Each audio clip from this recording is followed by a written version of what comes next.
जो चौथा सवाल है इसमें एक गोले को पिघला करके बेलन में परिवर्तित किया गया है।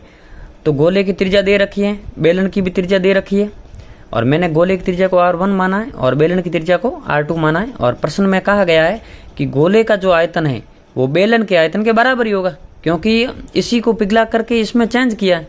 अर्थात अपन कह सकते हैं कि इन दोनों का आयतन क्या होगा, बराबर होगा।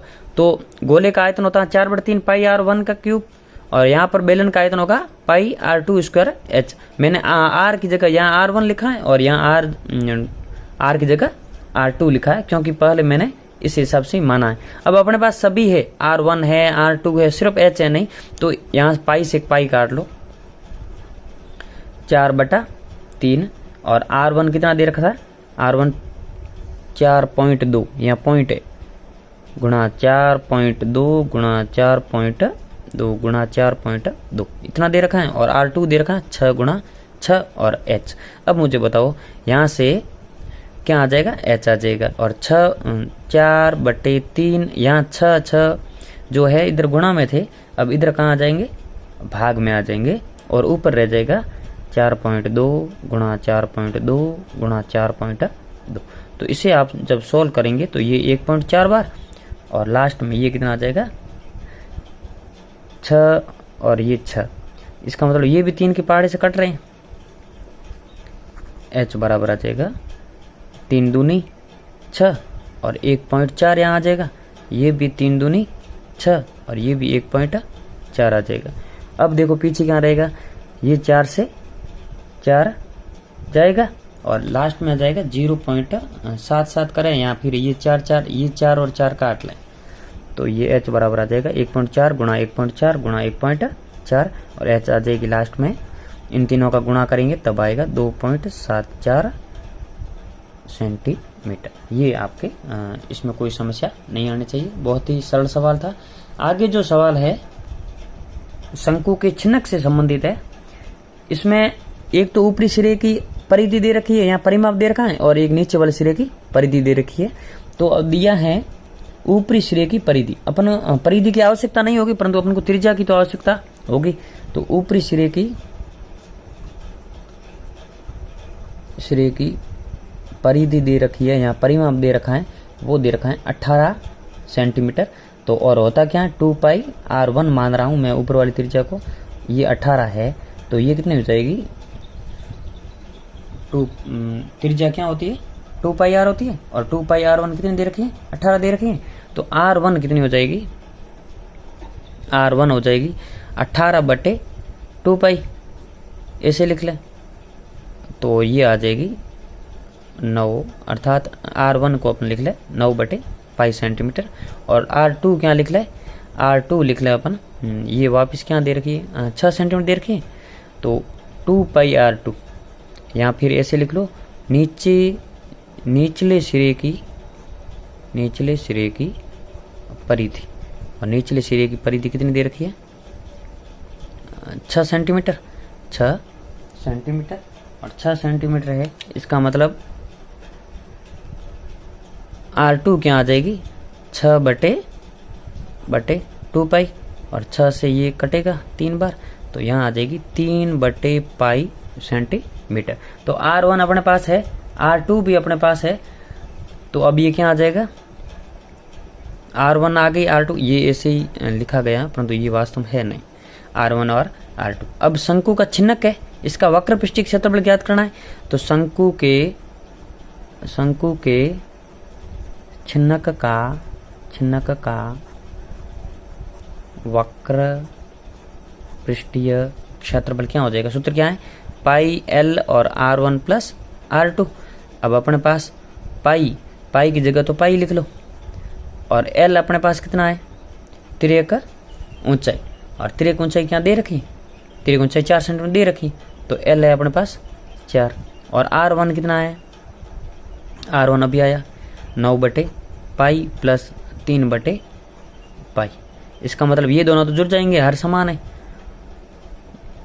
पाई गुणा 4, 9 और 3 कितने हो गए 12/पाई, और ये पाई से पाई कट गया, 12 चौके 48 सेंटीमीटर स्क्वायर। तो शंकु का चिन्ह का क्या हो जाएगा टोटल पृष्ठीय क्षेत्रफल 48 सेंटीमीटर स्क्वायर। छठा जो सवाल है 14 सेंटीमीटर भुजा के एक घन है जो 14 सेंटीमीटर भुजा का है, उसमें से बड़े से बड़ा शंकु काटा है। इसका मतलब ये हो गया कि इनकी जो ऊंचाई होगी और ये जो शंक्वाकार जो भाग है इसका तल होगा, यहाँ अपन कह सकते हैं कि जो इसकी त्रिज्या होगी ना ये इस 14 की आधी होगी। एक तो चीज यहाँ पर ये ध्यान रखनी है, और ऊंचाई जो होगी ना ये पूरी 14 होगी। बस इन दोनों चीजों का ध्यान रखना है। तो दिया है घन की भुजा, और घन की भुजा कितनी दे रखी है, घन की भुजा दे रखी है 14 सेंटीमीटर। प्रश्नानुसार बड़े से बड़ा शंकु कहा है इसने, तो बड़े से बड़ा शंकु काटने पर जो शंकु की त्रिज्या होगी, शंकु की त्रिज्या ये हो जाएगी, ये शंकु की जो त्रिज्या है ये हो जाएगी इस घन की जो भुजा है उसकी आधी हो जाएगी, अर्थात a/2 हो जाएगी, अर्थात 14/2 बराबर 7 सेंटीमीटर हो जाएगी। और त्रिज्या ये हो गई, और शंकु की ऊंचाई तो सेम ही रहेगी। शंकु की ऊंचाई क्या रहेगी 14 सेंटीमीटर ही रहेगी, क्योंकि घन की भुजा के बराबर ये टोटल ये यहाँ तक रहेगी। तो ये तो 14 सेंटीमीटर ही रहेगी, और ये हो जाएगी 7 सेंटीमीटर। बस इन दोनों चीजों का ध्यान रखना है। अब शंकु का आयतन ज्ञात करना है, तो यहाँ लिख लो शंकु का आयतन, और शंकु का आयतन क्या होता है, शंकु का होता है 1/3 पाई r स्क्वायर h, और 1/3 पाई मतलब 22/7। त्रिज्या कितनी देगी 7 × 7 दो बार लिख लो, और ये ऊंचाई 14 लिख लो। एक 7 से ये 7 गया, और यहाँ रह गया 22/3 और 7 × 14। अब इसको जब अपन सॉल्व करेंगे तो 14 7 98, 22 × 98/3, और जब इसका गुणा करेंगे तो 2156/3, और इसका भाग दे देना, या फिर इसको ही लिख लो सेंटीमीटर क्यूब। ये इसका घन आ जाएगा, सेंटीमीटर क्यूब क्या आ जाएगा, शंकु का आयतन आ जाएगा। अब जो लास्ट एक सवाल है, ये जो सवाल है इसमें दो गोलों के आयतनों का अनुपात दे रखा है, और गोले का आयतन क्या है, गोले का आयतन होता है, देखो अनुपात दे रखा है। अपन माना गोलों की त्रिज्या कोई मान लो R1 और R2 मान लो, R1 व R2 है, अर्थात अपन कह सकते हैं कि आयतनों का अनुपात क्या हो जाएगा, आयतनों का अनुपात हो जाएगा बराबर 4/3, बड़ा ले लूँ यहाँ पर भी 4/3, यहाँ पाई R1 का क्यूब, और यहाँ आ जाएगा पाई R2 का क्यूब। और ये आयतनों का अनुपात क्या दे रखा है, अपने को जो दे रखा है वो आयतनों का अनुपात 64:27 दे रखा है, अर्थात 64/27 ऐसा दे रखा है। 4/3 से 4/3 गया, पाई से पाई गया, अर्थात रियल में ये क्या है R1 क्यूब बटे R2 का क्यूब है।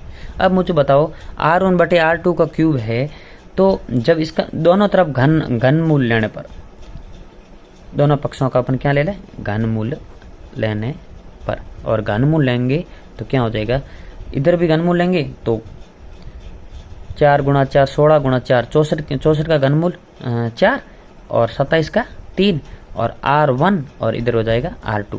रियल में R1 बटे R2 या R1, ये अपने पास एक समीकरण प्राप्त हो गया।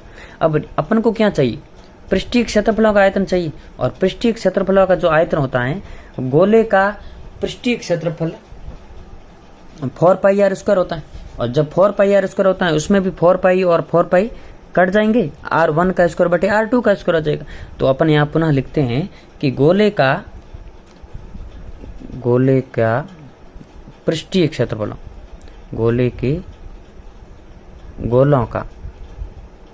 गोलों का पृष्ठीय क्षेत्रफलों का अनुपात क्या हो जाएगा, अनुपात हो जाएगा 4π R1 का स्क्वायर बटे 4π R2 का स्क्वायर। 4π से 4π गया, इधर रहा R1 का स्क्वायर बटे R2 का स्क्वायर। और अपन जानते हैं R1/R2 क्या है, इक्वेशन फर्स्ट से 4/3 है, तो इसका रियल में क्या हो जाएगा स्क्वायर और 16/9, अर्थात उत्तर क्या आ जाएगा 16:9। पृष्ठीय क्षेत्रफलों का अनुपात क्या हो जाएगा 16:9, ये अपने हो जाएगा। और इतने ही सवाल थे। बेस्ट ऑफ लक, अच्छी तैयारी करो और टेस्ट है ये भी ध्यान रखना।